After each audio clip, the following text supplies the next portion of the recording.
Alam mo ba, maraming tao ang nasasayang ang kanilang oras sa pakikipagkumpara sa iba. Sa ibang content creators, sa kanilang kapwa, sa social media, sa kanilang kaibigan, at sa kanilang kapitbahay.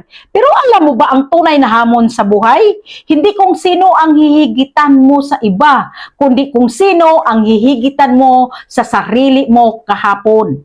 Una, ang kahapon ay baseline. Isipin mo ang sarili mo kahapon. Ano ang nagawa mo? Ano ang hindi mo nagawa? Ano ang mga pagkukulang mo? Hindi mo kailangan itago o ikahiya ang kahapon mo dahil ito ang baseline mo, ito ang starting point mo para mas mapabuti ang sarili mo ngayon. Pangalawa, ang pag-usad ay sa sarili mo lang sukatin. Maraming tao ang naiinggit sa tagumpay ng iba, naiinggit sa buhay ng iba, naiinggit sa kanilang pera, status o achievements. Pero ang totoo, ang tunay na progreso ay hindi nasusukat sa ibang tao. Ang tunay na sukatan ay kung paano mo hinahawakan ang sarili mo, kung paano ka gumaling, kung paano ka lumalampas sa kahinaan mo, at kung paano ka nagiging mahusay ka sa sarili mo kahapon.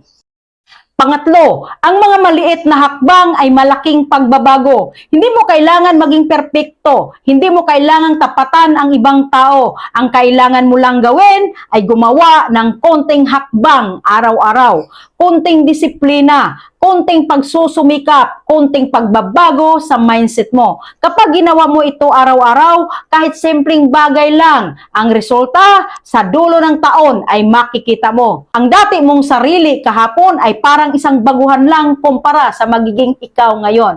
Pang-apat, huwag ikumpara ang iyong journey sa journey ng iba. Laging tandaan, bawat tao may kanya-kanyang timeline. Ang ginagawa ng iba ay hindi dapat hadlang sa progreso mo. Ang tanungin mo ang sarili mo ay, ngayon, mas mabuti ba ako kaysa kahapon? Mas malakas ba ako? Mas matalino ba ako?